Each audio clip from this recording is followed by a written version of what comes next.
తెలంగాణ రాష్ట్ర మంత్రివర్యులు జూపల్లి సార్ గారికి ఉద్యమ వందనాలు తెలియజేసుకుంటూ, అదేవిధంగా వేదికపై ఉన్న ఎమ్మెల్సీ ప్రొఫెసర్ కోదండరామ్ సార్ గారికి ఉద్యమ వందనాలు తెలియజేసుకుంటూ, ముఖ్యంగా మీడియా మిత్రులకు నమస్కారాలు.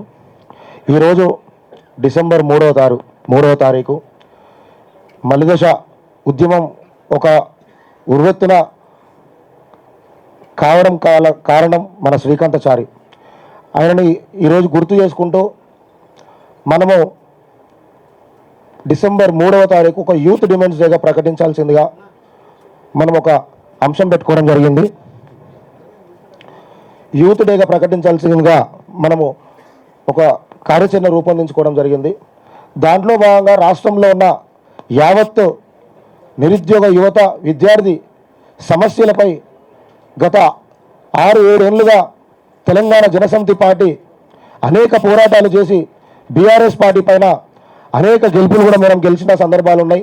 విద్యార్థుల పట్ల నిలిచిన సందర్భాలు ఉన్నాయి. నిరుద్యోగుల పట్ల, నిరుద్యోగుల కష్టాల పట్ల వాళ్ళ పక్కన ఉండి వాళ్ళకి తోడై కోదండరామ్ సార్ గారి నాయకత్వంలో అనేక పోరాటాలు చేయడం జరిగింది. అదేవిధంగా ఈరోజు ప్రత్యేకంగా యూత్ డేగా ప్రకటించాల్సిందిగా కాంగ్రెస్ ప్రభుత్వాన్ని మేము కోరుతున్నాం. ఎందుకంటే ప్రజాపాలన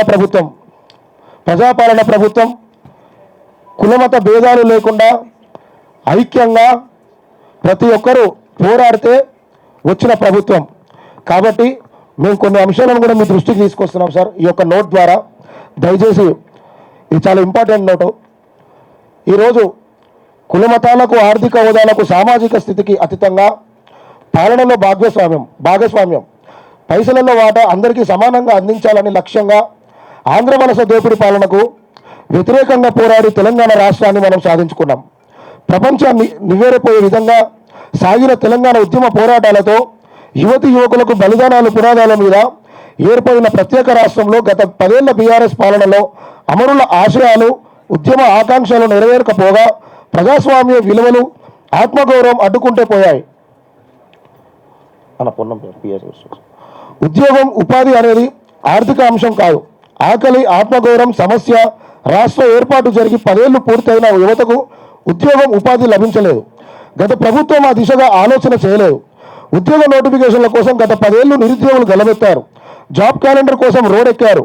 భర్తీ చేసిన ప్రభుత్వ ఉద్యోగాలు ఘోరంతో అయితే ప్రచారం చేసుకుంది కొండంత. ప్రైవేట్ రంగంలో కూడా తెలంగాణ యువతకు అనుకున్న మేరకు ఉపాధి లభించలేదు. ఇదిలా ఉండగా పేపర్ లీకేజీతో రాష్ట్ర ప్రతిష్ట దిగజారిపోయింది. దీనితో బతుకుపై భరోసా సన్నగిల్లి దాదాపు 200 మంది నిరుద్యోగులు ఆత్మహత్య చేసుకున్నారు గత ప్రభుత్వంలో. బలిదానాలు వద్దు, బరిగీసి కొట్లాడదామనే నినాదంతో నిరుద్యోగులలో ఆత్మస్థైర్యాన్ని నింపే బాధ్యతను యువజన సమితి, విద్యార్థి జన సమితి తీసుకుంది. గత బీఆర్ఎస్ ప్రభుత్వం మెడలు వంచి జాబ్ క్యాలెండర్ కోసం, ఉద్యోగ నోటిఫికేషన్ల కోసం, టీఎస్పీఎస్సీ ప్రక్షాళన కోసం నిరుద్యోగులతో కలిసి ఎన్నో ఉద్యమాలు చేశాం. రాష్ట్రానికి ఒక యువజన విధానం రూపొందించాలని, స్థానిక పరిశ్రమలలో స్థానిక యువతకే ఉద్యోగాలు లభించేలా ప్రత్యేక చట్టం తీసుకురావాలని డిమాండ్ చేసింది. వీటన్నిటిని పరిష్కరించడానికి అవకాశం ఉన్నా చిత్తశుద్ధి లేకపోవడంతో గత బీఆర్ఎస్ ప్రభుత్వం కనీసం కూడా పట్టించుకోలేదు. ఇలాంటి సందర్భాల్లో ప్రొఫెసర్ కోదండరామ్ గారి మార్గనిర్దేశకత్వంలో కాంగ్రెస్ మరియు టీజేఎస్ పార్టీలు నిరుద్యోగుల పక్షాన నిలబడ్డాయి. ప్రజాప్రభుత్వం ఏర్పడితే నిరుద్యోగుల సమస్యలు పరిష్కరిస్తామని మేనిఫెస్టోలో చేర్చాయి. నిరుద్యోగ యువతి మద్దతుతో తెలంగాణ రాష్ట్రంలో కాంగ్రెస్ పార్టీ ఆధ్వర్యంలో ప్రజాప్రభుత్వం ఏర్పడింది. ఆ వెంటనే పేపర్ లీకేజీలు అడ్డుగా మారిన టీఎస్పీఎస్సీని పూర్తిగా ప్రక్షాళన చేసింది. గత బీఆర్ఎస్ ప్రభుత్వం పట్టించుకొని జాబ్ క్యాలెండర్ను రూపొందించి నిరుద్యోగులకు అందించింది. గడిచిన సంవత్సర కాలంలో 53,310 ప్రభుత్వ ఉద్యోగాలను భర్తీ చేసి రికార్డు సృష్టించింది ఈ ప్రభుత్వం.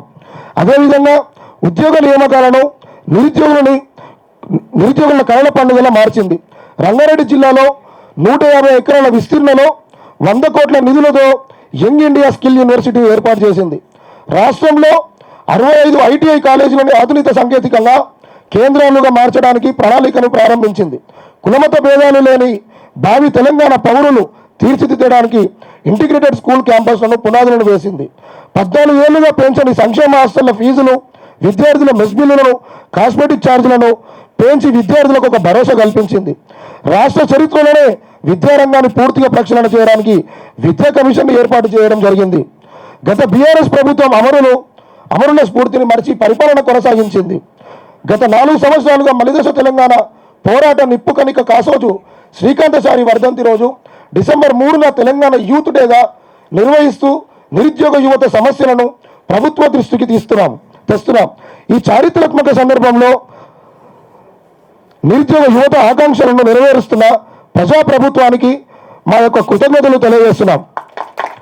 డిసెంబర్ 3, 2024 తెలంగాణ యూత్ డే సదస్సు ద్వారా ఈ యొక్క క్రింది అభివృద్ధి ప్రణాళికలను ప్రజాప్రభుత్వం దృష్టికి తీసుకోబోతున్నాం. ఈ యొక్క 6 డిమాండ్లు ఉన్నాయి సార్. ఈ యొక్క డిమాండ్లు చాలా ఇంపార్టెంట్ సార్. మన యొక్క యువతకి కావాల్సినవి: యువత సమగ్ర అభివృద్ధికై యోజన విధానాన్ని రూపొందించాలి. ఉపాధి ఉద్యోగ కల్పన లక్ష్యంగా ఆర్థిక విధానాన్ని రూపొందించాలి. స్థానిక పరిశ్రమలలో భూమిపుత్రులకు రిజర్వేషన్ కల్పించేలా ప్రత్యేక చట్టం తేవాలి. గ్రామీణ ప్రాంతాలలో వ్యవసాయాధారిత పరిశ్రమలో ఏర్పాటు చేసి ఉపాధి కల్పన పెంచాలి. ప్రతి నియోజకవర్గంలో కేంద్రంగా యువతకు నైపుణ్యత శిక్షణ కేంద్రాలను ఏర్పాటు చేయాలి. గంజాయి డ్రగ్స్ ఫ్రీ రాష్ట్రంగా తెలంగాణను నిర్మించుకుందాం. యువత అభివృద్ధికి తోడ్పడే ఈ ప్రణాళికలను అమలు చేయవలసిందిగా ఈ ప్రజాప్రభుత్వాన్ని యావత్తు విద్యార్థి యువత లోకం తరపున మిమ్మల్ని ఎంచుకుంటున్నాము. కాబట్టి ఈ యొక్క కీనోట్ చాలా ఇంపార్టెంట్ సార్. దయచేసి మీకు మేము అందిస్తున్నాం.